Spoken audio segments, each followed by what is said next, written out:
탄핵 1부터 10까지 예, 쉽게 풀어드립니다. 이른바 탄핵 Q&A 저희가 이렇게 제목을 붙여봤어. 노영희 변호사님 어서 오세요. 네, 안녕하십니까. 손수 변호사님 어서 오십시오. 네, 안녕하세요. 노 변호사님, 네네. 탄핵이 언제 될 것 같으세요? 지난번에 결정이? 그 통진당 해산 결정할 때도 그 결정이 미치는 영향을 고려해서 평의와 평결을 같은 날 했었거든요. 그러니까 평의라고 하는 것은 재판관들의 비공개 회의를 말하는 것이고 예. 평결이라고 하는 것은 그런 회의 결과를 거쳐서 본인들이 이제 어떤 식의 결정을 내릴지를 표결하는 그런 과정이 되는데요. 제 생각에는 이 평의와 평결을 시간 간격을 짧게 할 것 같아요. 이게 너무 혼란스러울 수 있고 안보의 문제도 있어서 보안의 문제도 있어서 그래서 지금 제일 가능성이 높은 게 이제 10일하고 13일이거든요. 3월 10과 13일. 그 무슨 근거로 나오는 거예요? 13일은 이정미 헌법재판소장 대행이 퇴임하는 날이니까 이해가 되는데 10은 왜 나오는 거예요? 10. 그러니까 통상적으로 우리가 이제 퇴임하는 날은 원래는 선고 같은 걸 원래 안 하는 게 기본적으로 이제 일반적인 그런 절차였기 때문에 예. 이제 그러면은 평일 중에서 가장 마지막 날이 금요일인 10일이거든요. 그래서 10일 얘기가 나오는 그래서 거고요. 10일 얘기가. 통상적으로 헌법재판소에서 일반적인 사건의 경우에 이제 목요일에 선고를 많이 했고요. 그리고 또 2004년도 노무현 전 대통령 당시 그 탄핵 사건의 경우에 변론이 종결된 다음에 선고까지 이제 14일이 걸렸습니다. 예. 이런 거를 감안해서 이제 그 본다면 대략 뭐 3월 9일, 10일, 13일 그 언저리가 되지 않을까 생각을 하는 것이죠. 9일은 이제 목요일이어서고 그렇습니다. 10일은 노 변호사님 말씀하신 것처럼 13일 전에 마지막 평일이어서고. 그러니까 기본적으로는 보통 2주 정도 걸린다라고 보시면 되는데 예. 2주를 꽉 채우게 되면 13일이어야 돼요, 원래는. 근데 13일 날은 이제 이정미 재판관이 퇴임식이니까. 퇴임하는 날이어서 사실 그리고 그런 날에 원래 선고가 이루어진 적이 별로 없거든요. 월요일이기도 하고. 그래서 좀 그 가능성이 높지 않지 않나 이렇게 생각을 처음엔 했었었는데 예. 요즘에는 이제 2주가 13일이기도 하고 2주 되는 날이 예. 또 이정미 재판관이 퇴임하는 마지막 날 오히려 선고를 하고 가는 것이 조금 덜 위험하다. 덜 위험하다. 예, 그러니까 재판관들이 요즘 신변의 위협을 많이 느끼기 때문에 맞아요.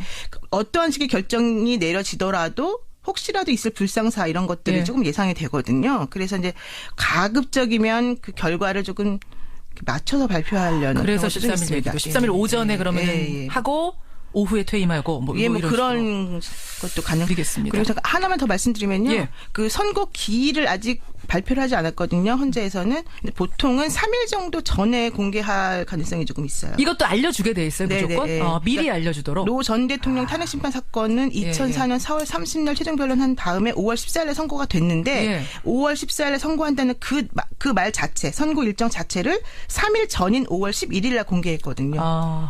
그렇군요.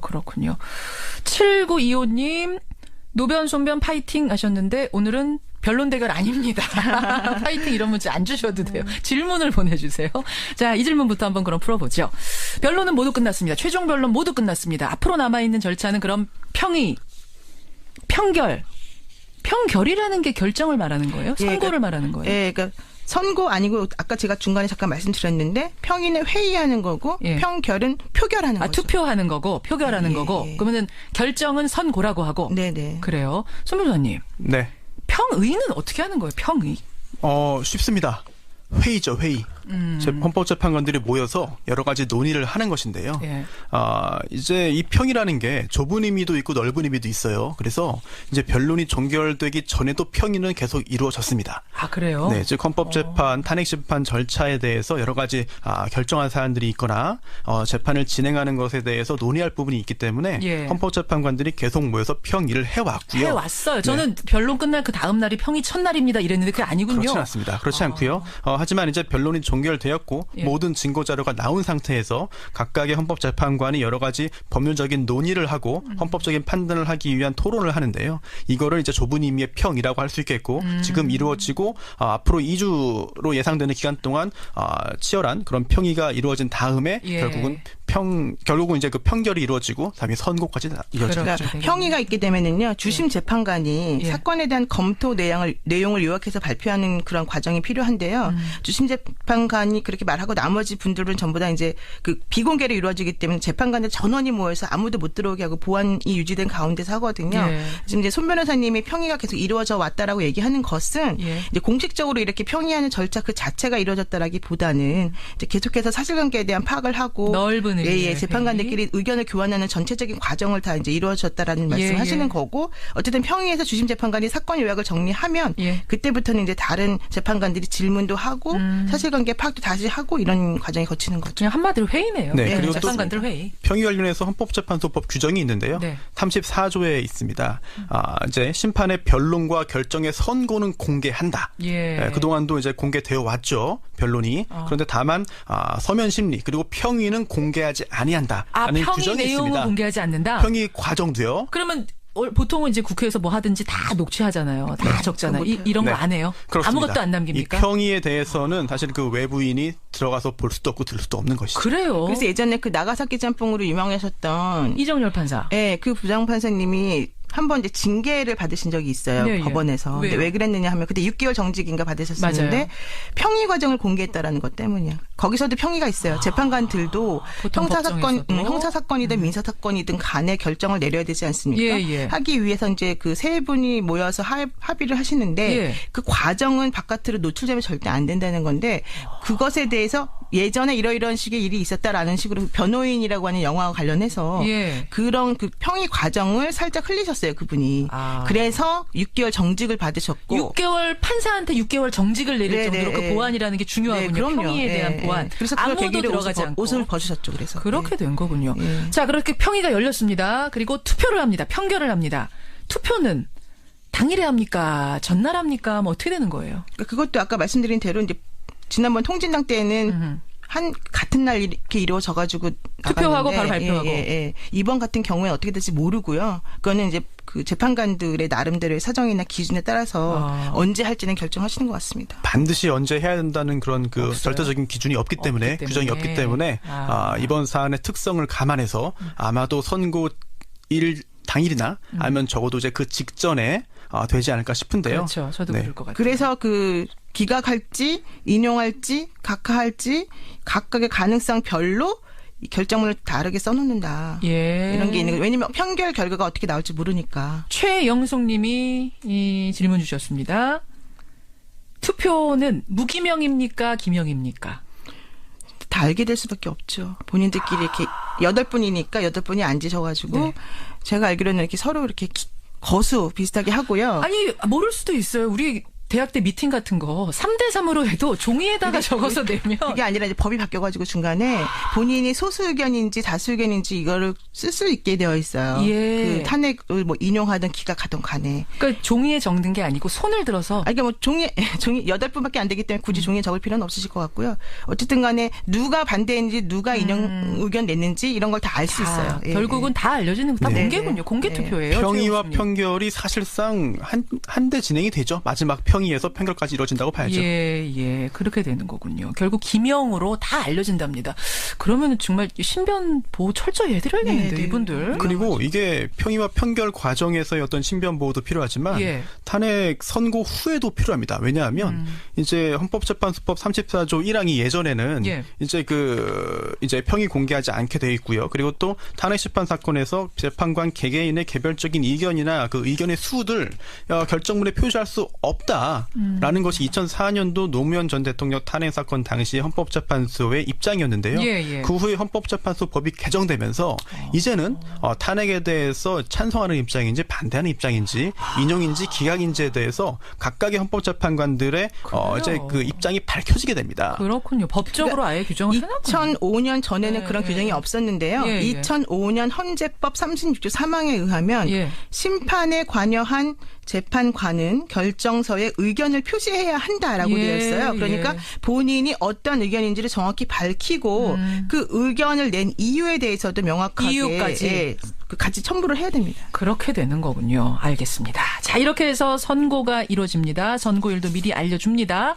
근데 인용이냐 기각이냐 각하냐 세 가지 경우가 있어요. 저는 인용, 그러니까 탄핵되는 거 아니면 안 되는 거 두 가지인 줄 알았는데 각하도 있을 수가 있습니까? 각하는 지난번에 그 특검에서 청와대 압수수색할 때 행정소송에서 뭐라 그랬습니까? 요건이 안 돼서 안 된다. 그래서 각하 한번 결정 낸 적이 있었지 않습니까? 예. 그렇게 그 소송을 할 때 요건이 맞아야지만 우리 재판에서는 이 소송 자체 본안에 대한 심리를 하게 되는데요. 여기서는 예를 들면은 지금 김평우 변호사가 계속해서 주장하고 있는 게 탄핵을 소추하는 절차가 잘못되었다라는 주장이거든요. 국회에서의 절차가 잘못됐다. 13개 사유를 하나 찬성 반대 물었어야 되는데 13개를 묶어가지고 찬반 물은 거는 틀렸다. 거기부터 틀렸다. 예, 그렇기 때문에 아예 주장하죠. 본안 판결하지 말고 예. 이거는 아예 재판에 회부한 그 절차가 잘못됐으니까 요건에 맞지 않는다라고 하는 판결로 형식적 판결이죠 말하자면. 예. 그래서 각하를 해야 된다 이런 마지막에 얘기를 한 적이 각하 있어요. 내려주십시오라고 지금 주장하고 즉 있어요. 각하라고 하는 거는 소송의 요건이 충족되지 않기 때문에 예. 소송에 대한 심리를 진행하지 않겠고 예. 본안에 대한 판단을 하지 않는다라고 하는 선언을 하는 걸 말합니다. 그렇군요. 근데 인용은 왜 인용이라 그래요? 이 인용은 무슨 뜻입니까? 받아들인다는 겁니다. 그러니까 아. 국회 대리 소추위원들이 예, 즉 예. 대통령에 대한 탄핵안을 재판에 넘겨주세요. 이걸 소추라고 그러는데요. 예. 그 소추한 것을 받아들이는 게 인용이죠. 즉 대통령이 파면되는 걸 말합니다. 국회에서 해주세요라고 말한 거를 우리가 인정하고 받아들인다, 수용한다. 청구인 이런 쪽의 말. 의견을 받아들인다. 이런 말. 하지만 결정문에는 인용한다라고 안 들어갑니다. 그럼 뭐라고 들어가요? 대통령 측에서 파면한다라고 기재가 됩니다. 대통령을 파면합니다. 네, 이렇게 대통령 측에서 결정문에. 파면한다. 그렇게. 네, 파면하거나 기각하거나. 자, 청취자 강경환님이 제일 어려운 질문 주셨네요. 인용될 것 같습니까? 기각될 것 같습니까? 이건 개인 의견 말씀하시겠어요? 노 변호사님? 뭐 사실 잘 모르죠. 왜냐면은 그 표결하는 순간까지도 사실은 그 재판관들의 마음이 왔다 갔다 사실 하시죠. 근데 재판관도 사람인지라 왔다 그럼요. 갔다 해요. 근데 이제 중요한 거는 그 요건에 맞느냐. 우선 이제 소송 요건이라고 하는 걸 통과를 시켜야 되고요. 통과하고 나면 박 대통령 측 대리인들이 주장하는 내용과 국회 그 소추위원단 측 대리인의 주장하는 내용을 다 잘 살피셔서 이게 인용할 사안인지 기각할 사안인지 이런 것들을 판단을 하시게 되는데요. 가장 중요한 거는 헌법과 법률에 위반되는지 네. 위반된다 하더라도 즉 위반되는 것만 가지고는 안 되고요. 위반된다 하더라도 이 사유 중에 하나라도 매우 중대한 위반인지 이걸 따져요. 그래서 하나라도 중대한 위반이라고 판단이 되면 사실 탄핵이 가능하거든요. 13가지 중에 하나라도 중대하게 위반했으면 네. 헌법을 네, 그렇습니다. 헌법과 법률, 헌법과 법률을 파면 되겠죠. 네, 증거가 많이 있습니다. 아니 저기 조변호사님 괜찮으시겠어요? 신변 보호해드려야 되는 겁니까? 저희가 경호 붙여드려야 되는 파면 될 것 같은데. 이건 개인적으로 법률가로서 보시기에 그렇다란 말씀이에요. 네, 노 변호사님 어떠십니까? 그러니까 법률가들은 기본적으로 이제 파면 쪽에 무기를 더 많이 두고 있습니다. 그래요. 사실이에요. 네. 그렇지만 아까 말씀드렸다시피 재판관들이 본인이 어떤 결정 내릴지는 재판관들 본인도 몰라요. 네. 본인도 몰라요. 네, 본인도 모르죠. 그래서 표결할 때까지는 사실 우리가 알 수 없습니다. 자, 이런 상황입니다. 자, 그러면 2458님의 질문인데 만약 인용으로 결정이 된다면, 그러니까 파면이 된다면 그 순간부터는 박근혜 대통령 어떻게 되는 건가?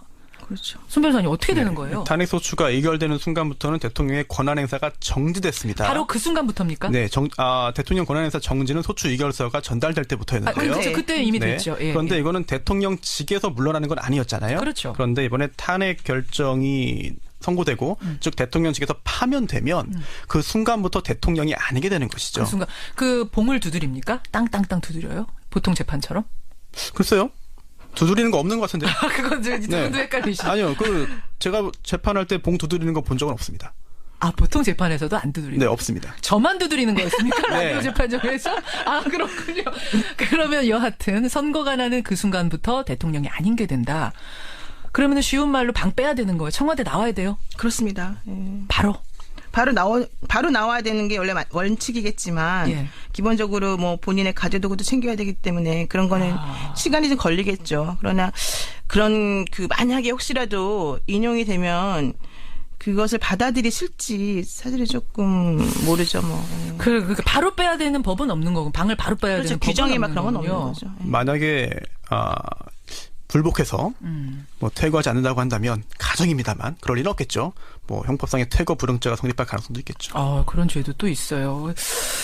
그래요. 인용 후에는 그럼 인용 후에 뭐 방 빼고 말고 뭐 이 문제가 아니라 구속 수사. 사실 지금 수사 선상에 있는 거 아닙니까? 피의자 아닙니까? 구속이라든지 이런 건 어떻게 되는 거예요? 이제 검찰로 넘어갔지 않습니까? 지금 현재 공이. 특검이 끝났으니까. 네, 그래서 검찰에서는 아마도 대통령 수사와 관련된 것을 아마 특별수사본부에서 맡게 될 가능성이 높은데요. 예. 그렇게 되면은 일단은 탄핵이 인용된다면 인용되는 순간 예. 검찰에서는 강제 수사권을 발동할 수 있는 요건이 완성이 되거든요. 강제 수사권이 뭐예요? 기본적으로 우리 조사받으러 나와주세요라고 얘기를 하면 그건 이제 임의적으로 본인이 나오고 안 나오고 알아서 결정하는 나와주세요. 거죠. 근데 만약에 긴급 체포한다든가 예. 아니면 가서 붙잡아 온다던가 이렇게 되면 이제 이게 강제 수사가 안 되는 나오겠다고 건데요. 버티는 사람 붙잡아 오는 예, 거. 그러니까 인신 구속까지도 가능하고 어쨌든 간에 지금 현재처럼 뭐 대면 조사 한 해 만에 가지고 서로 싸울 필요가 없이 그렇게 그렇게 되는 할수 거죠. 있는 왜냐하면 이제 헌법 84조에 예. 대통령은 현직입니다. 대통령은 내란 또는 외환해제를 범한 경우를 제외하고는 재직 중에 형사상 소추를 받지 아니한다. 그렇죠. 그래서 이런 규정의 해석상 체포나 구속 등의 강제 수사 대상도 아니라는 해석이 있거든요. 그런데 만약에 탄핵이 인용되어서 대통령직에서 파면되면 예. 그 즉시 대통령이 아닙니다. 예. 전직 대통령이 되는 것이죠. 그렇죠. 그렇기 때문에 이런 그 불소추 특권이 사라집니다. 따라서 강제 수사, 즉 체포와 구속의 어떤 제한이 사라지는 것이고 전혀 제한이 없어요. 그냥 일반인이 되는 거예요, 여러분. 순수한 그렇습니다. 우리처럼. 그렇습니다. 그렇게 생각하시면 아주 간단합니다. 이 질문 4789님. 재심 신청이 가능합니까? 지금 저 대통령 대리인 측에서는 우리는 불복할 거다. 우리가 조선시대 노예냐? 승복하라니 무슨 말이냐? 하면서 재심 얘기를 하는데 헌재 탄핵 심판이 재심이라는 게 있을 수가 있어요? 원래 헌재의 결정은 최종적인 결정이기 때문에 재심이라는 건 사실 있을 수가 없습니다. 재심이라고 하는 것은 이제 민사소송과 형사소송법에 규정이 각각 되어 있는데요. 예, 예. 이 헌재 결정과 관련해서 재심할 수 있다라고 하는 내용은 사실은 없어요. 근데 이제 지금 그 본인 그러니까 그런 식의 주장을 하는 분들의 얘기는 예. 제가 봤을 땐 정치적인 의미인 것 같고 지난번에 손봉규 변호사인가요? 뭐 예. 구인 체제로 하지 않으면은 그런 얘기를 여럿이 예, 뭐 재심 사유다라고 여럿이. 주장하셨는데 사실 그거는 좀 법률적인 그 견지서 봤을 때는 받아들이기 어려운 주장이시고요. 왜냐하면은 구인이 반드시 이 심판의 결정에 들어가야 된다 이런 얘기는 없었거든요. 예. 8인 체제로 선고 내린 적도 많고. 네, 손 네. 변호사님. 네, 일단 그 헌법에는 헌법재판에 있어서 재심 규정이 없고요. 예. 또한 헌법재판소 법에도 직접적으로 탄핵 심판 사건에 있어서 재심 가능하다는 규정은 없습니다. 예, 예. 하지만 형사소송법 또는 민사소송법이 준용되기 때문에 여기에 있는 재심 규정을 적용하자라고 라고 하는 주장하면. 것이 대통령 측의 입장이고요. 그런 거군요. 그리고 또 하나 통합진보당이 해산됐잖아요. 네네. 여기에 대해서 이 해산 결정이 잘못됐다라고 해서 재심을 청구한 사건이 있습니다. 그런 사례도 이때 있고. 헌법재판소가 놀랍게도 예. 재심이 인정된다고 했습니다. 그러면서도 재심의 요건을 충족하지 못했기 때문에 각하시켰거든요. 예, 즉, 예. 정당 해산 결정이라는 게 굉장히 중요한 것이고 큰 영향을 미치는 것이기 때문에 재심을 인정할 수 있다라고 했어요. 다만 이번엔 탄핵 재판이기 그렇습니다. 때문에 그렇기 심판이기 때문에 조금 때문에 다르죠. 탄핵 심판 같은 경우에는 인정하지 않는 것이 맞습니다. 왜냐하면 대통령이 탄핵되면 60일 이내에 차기 대선을 대통령을 치러야 뽑아야 되니까. 되는데 네. 이게 재심을 허용한다면 다음 대통령을 뽑아놓은 다음에 재심이 인용되면 어떻게 하느냐. 어떻게 하느냐. 대통령이 2명이 되는 그렇습니다. 거냐. 굉장히 이상한 경우가 되기 복잡해지- 때문에 탄핵 심판 그래서. 같은 경우에는 재심을 인정하지 않는 것이 타당할 것 같습니다. 이렇게 되는 거군요. 지금도 질문이 막 쏟아져 나오는데 오늘 부족하면 여러분 뭐 특집은 한 번 더 할 수도 있는 거니까 질문들 계속 보내주시고요. 두 분 오늘 3.1절 아침에 고생하셨습니다. 태극기 많이 사랑해 주세요. 네. 네. 태극기 보면서 우라가침이라는 아니 분들이 오늘 3월 많으셔서 3일절이니까 예. 그 정신을 계승해야죠. 네, 고맙습니다. 고맙습니다. 감사합니다. 선수호 변호사, 노영희 변호사였습니다. 투표 결과가 어떻게 나올지 모르니까. 최영숙님이 이 질문 주셨습니다. 투표는 무기명입니까? 기명입니까? 다 알게 될 수밖에 없죠. 본인들끼리 이렇게 8분이니까 8분이 앉으셔가지고 네.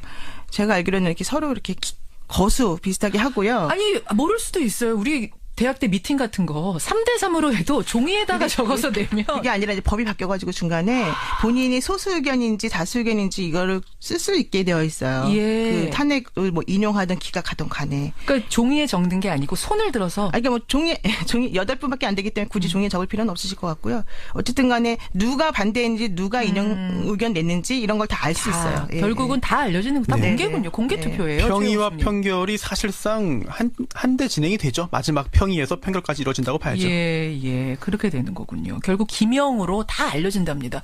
그러면 정말 신변 보호 철저히 해드려야겠는데 네. 이분들. 그리고 이게 평의와 판결 과정에서의 어떤 신변 보호도 필요하지만 예. 탄핵 선고 후에도 필요합니다. 왜냐하면 이제 헌법재판소법 34조 1항이 예전에는 예. 이제 평의 공개하지 않게 돼 있고요. 그리고 또 탄핵 심판 사건에서 재판관 개개인의 개별적인 의견이나 그 의견의 수를 결정문에 표시할 수 없다라는 것이 2004년도 노무현 전 대통령 탄핵 사건 당시 헌법재판소의 입장이었는데요. 예. 그 후에 헌법재판소 법이 개정되면서 이제는 탄핵에 대해서 찬성하는 입장인지 반대하는 입장인지 인용인지 기각인지에 대해서 각각의 헌법재판관들의 이제 그 입장이 밝혀지게 됩니다. 그렇군요. 법적으로 아예 규정을 해놨군요. 2005년 전에는 그런 규정이 없었는데요. 2005년 헌재법 36조 3항에 의하면 심판에 관여한 재판관은 결정서에 의견을 표시해야 한 변론이 그런데 다만 서면 심리 그리고 평의는 공개하지 아니한다라는 평의 규정이 내용은 있습니다. 공개하지 않는다. 평의 과정도요. 그러면 보통은 이제 국회에서 뭐 하든지 다 녹취하잖아요. 다 적잖아요. 이런 거 안 해요? 그렇습니다. 아무것도 안 남깁니까? 이 평의에 대해서는 사실 그 외부인이 들어가서 볼 수도 없고 들을 수도 없는 것이죠. 그래요. 그래서 예전에 그 나가사키 짬뽕으로 유명하셨던 이정열 판사. 네, 그 부장판사님이 한번 이제 징계를 받으신 적이 있어요. 법원에서. 근데 왜 그랬느냐 하면 그때 6개월 정직인가 받으셨었는데 맞아요. 평의 과정을 공개했다라는 것 때문이야. 거기서도 평의가 있어요. 재판관들도 형사 사건이든 민사 사건이든 간에 결정을 내려야 되지 않습니까? 하기 위해서 이제 그 세 분이 모여서 합의를 하시는데 그 과정은 바깥으로 노출되면 절대 안 된다는 건데 그것에 대해서 예전에 이러이러한 식의 일이 있었다라는 식으로 변호인이라고 하는 영화와 관련해서 그런 그 평의 과정을 살짝 흘리셨어요, 그분이. 그래서 6개월 정직을 받으셨고 6개월 판사한테 6개월 정직을 내릴 정도로 그 보완이라는 게 중요하군요. 평의에 대한 보완. 그래서 아무도 들어가지 않고 옷을 벗으셨죠. 그래서 그렇게 된 거군요. 자, 그렇게 평의가 열렸습니다. 그리고 투표를 합니다. 판결을 합니다. 투표는 당일에 합니까? 전날 합니까? 뭐 어떻게 되는 거예요? 그것도 아까 말씀드린 대로 이제 지난번 통진당 때는 같은 날 이렇게 이루어져가지고 투표하고 바로 발표하고. 이번 같은 경우에 어떻게 될지 모르고요. 그거는 이제 그 재판관들의 나름대로의 사정이나 기준에 따라서 언제 할지는 결정하시는 것 같습니다. 반드시 언제 해야 된다는 그런 그 절대적인 기준이 없기 때문에 규정이 없기 때문에 이번 사안의 특성을 감안해서 아마도 선고 일 당일이나 아니면 적어도 이제 그 직전에 되지 않을까 싶은데요. 그렇죠. 저도 그럴 것 같아요. 그래서 그 기각할지 인용할지 각하할지 각각의 가능성 별로 결정문을 다르게 써놓는다. 이런 게 있는 거예요. 왜냐하면 평고라고 하고. 네네. 그래요. 손 변호사님. 네. 평의는 어떻게 하는 거예요? 평의. 쉽습니다. 회의죠, 회의. 헌법재판관들이 모여서 여러 가지 논의를 하는 것인데요.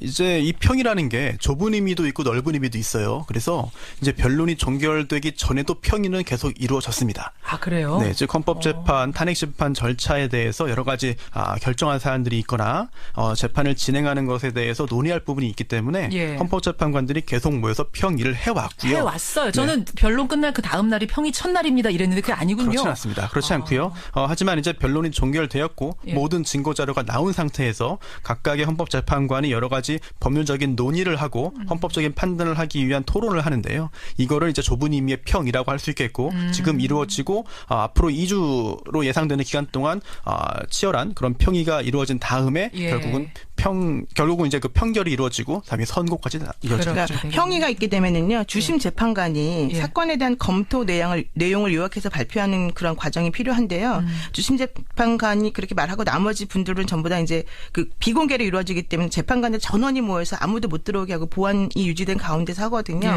지금 이제 손 변호사님이 평의가 계속 이루어져 왔다라고 얘기하는 것은 이제 공식적으로 이렇게 평의하는 절차 그 자체가 이루어졌다라기보다는 이제 계속해서 사실관계에 대한 파악을 하고 넓은 재판관들끼리 의견을 교환하는 전체적인 과정을 다 이제 이루어졌다라는 말씀하시는 거고 어쨌든 평의에서 주심 재판관이 사건 요약을 정리하면 그때부터는 이제 다른 재판관들이 질문도 하고 사실관계 상계 파악도 다시 하고 이런 과정이 거치는 거죠. 그냥 한마디로 회의네요. 네, 그리고 또 재판관들 회의. 평의 관련해서 헌법재판소법 규정이 있는데요. 네. 34조에 있습니다.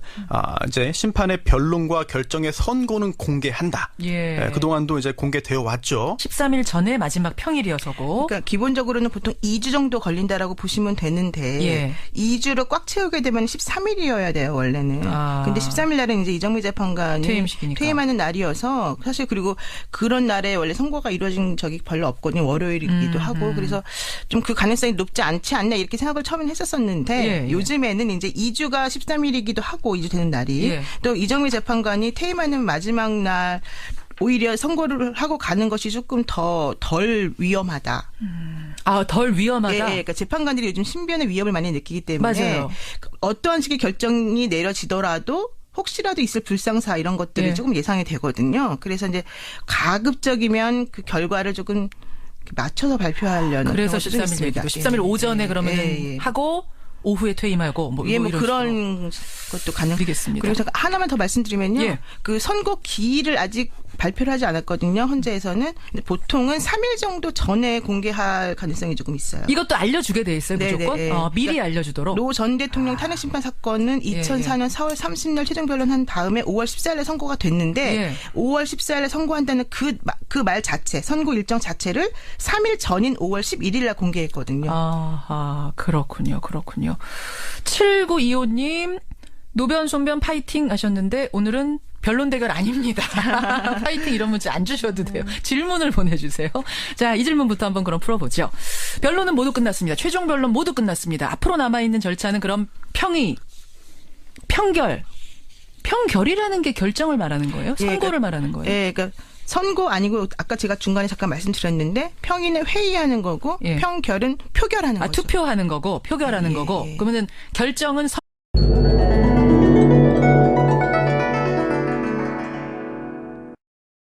탄핵 1부터 10까지 쉽게 풀어드립니다. 이른바 탄핵 Q&A 저희가 이렇게 제목을 붙여봤어. 노영희 변호사님 어서 오세요. 네, 안녕하십니까. 손수 변호사님 어서 오십시오. 네, 안녕하세요. 노 변호사님, 네네. 탄핵이 언제 될 것 같으세요?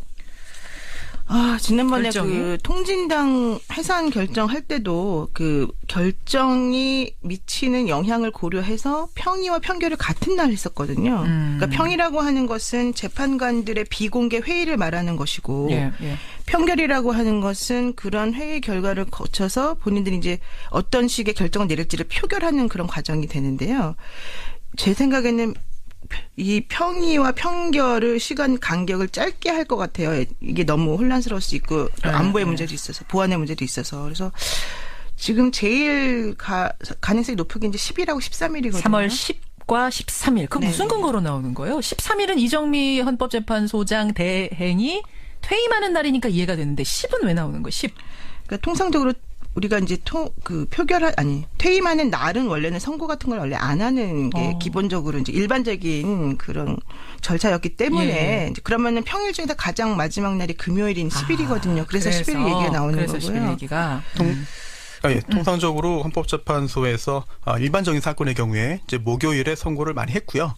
그리고 또 2004년도 노무현 전 대통령 당시 그 탄핵 사건의 경우에 변론이 종결된 다음에 선고까지 이제 14일이 걸렸습니다. 예. 이런 거를 감안해서 이제 본다면 대략 뭐 3월 9일, 10일, 13일 그 언저리가 되지 않을까 생각을 하는 것이죠. 9일은 이제 목요일이어서고 그렇습니다. 10일은 노 변호사님 말씀하신 것처럼